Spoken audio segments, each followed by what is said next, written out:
আমরা যতদিন আছি বাংলাদেশে, যাতে বাংলাদেশে আর একটি মা এবং বোন কেউ ধর্ষণের শিকার না হয়। আমরা গণ অভ্যুত্থানের পরে চাঁদাবাজিও দেখেছি, মামলাবাজিও দেখেছি, এখন হলো ধর্ষণবাজি দেখতেছি। এই জন্য আমরা বলবো, মাপ চাই, দোয়া চাই, যে মানুষটা থেকে জন্ম সেই মানুষটার উপরে এই ধরনের ধর্ষণ চালাবেন না আপনারা। এবং মা বোনদের যে সম্মান, এটা সর্বোচ্চ আমাদেরকে রাখতে হবে। গণ অভ্যুত্থানে ওনারা নেমে এসেছিল এবং বাংলাদেশের 50% যারা আমাদের মা বোনেরা, তাদেরকে যদি আমরা সম্মান পোষণ করতে না পারি, তাহলে আমরা একটা কাপুরুষের জাতি হিসেবে বাংলাদেশে বসবাস করতে হবে। যদি কোনো বীরের জাতি হয়, তাহলে সেই দর্শনের প্রতিবাদ করবে এবং দর্শন বিরোধী যে আইনগুলো রয়েছে, যে অ্যাক্টগুলো রয়েছে, সেগুলো যথেষ্ট এখনো শক্ত নয়। সেগুলোকে নতুন প্রক্রিয়ার মধ্যে নিয়ে এসে বাংলাদেশে একটি দর্শন বিরোধী সোসাইটি এবং সমাজ বিনির্মাণ করবে ইনশাআল্লাহ। ভোট ক্যারি করার জন্য আমাদের যারা খুন করেছে তাদেরকে হলো তারা ইলেকশনে নিয়ে এসেছে, তাদের ভোট ব্যাংক তারা নিয়ে এসেছে, এবং সংস্কার যেটা নিয়ে বাংলাদেশের জনগণ রায় দিয়েছিল, সেই রায়ের বিপক্ষে গিয়ে বাংলাদেশের বিপক্ষে তারা দাঁড়াচ্ছে।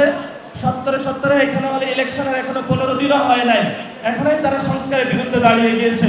ভবিষ্যতে কি হয় এটা জানি না, তবে বাংলাদেশে আমরা যতদিন জীবিত থাকবো, সংস্কার আমরা কড়ায় গন্ডায় সেকেন্ডে ইনশাআল্লাহ আমরা বুঝে নেব। সবাই প্রস্তুত আছেন? শেখ হাসিনা ভারতে পালিয়ে আছে, আমরা দেখছি বিভিন্ন এম্বাসির সাথে মিটিং হচ্ছে। ভালো কথা, মিটিং করেন, স্বরাষ্ট্রমন্ত্রীকে স্পষ্ট করতে হবে শেখ হাসিনাকে আপনারা কবে ফেরত আনবেন। আমরা শেখ হাসিনাকে শহীদ ওয়াসিম, শহীদ আবু সাইদ, ওনাদের মা বাবার হাতে তুলে দিতে চাই যে ওনার ফাঁসি হয়েছে, ফাঁসির দড়িটা আপনারা টান দিয়ে শেখ হাসিনার ফাঁসি বাস্তবায়ন করেন। এই জন্য হলো যারা শহীদ ওয়াসিমের মা নাম মুখে মুখে নিয়ে থাকে, আড়ালে টেবিলের নিচে, যেটাকে পলিটিক্যাল টার্মিনোলজিতে বলে আন্ডার টেবিল কাজ করে। এই জন্য বাংলাদেশে আন্ডার টেবিল যদি কেউ শেখ হাসিনাকে নিয়ে আসতে চায়, আওয়ামী লীগকে সুযোগ করে দিতে চায়, এবং যারা আমাদের উপরে গত 15 বছর নির্যাতন নিপীড়ন চালিয়েছিল, ভারতকে একচেটি আবার ব্যবসা বাণিজ্য বাংলাদেশের মানুষের উপরে চাপিয়ে দিতে চায়, আমরা যারা তরুণ প্রজন্ম রয়েছি, আমাদের যারা সিনিয়র প্রজন্ম রয়েছেন, যারা আমাদেরকে গাইড করে থাকবেন, আমরা এক চুল চুলবে এটার জন্য ইনশাআল্লাহ আমরা প্রস্তুত নয়।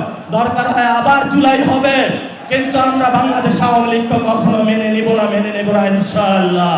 অনেকে ক্ষমতার তুচ্ছ ব্যবহার করছে, আমরা তাদেরকে হুঁশিয়ার করে দিতে চাচ্ছি। চিটাগংয়ের ছাত্র জনতা যদি আবার জেগে উঠে, একজনে তো পালাইছে ইন্ডিয়া, আপনারা পালাইতে হবে বঙ্গোপসাগরে।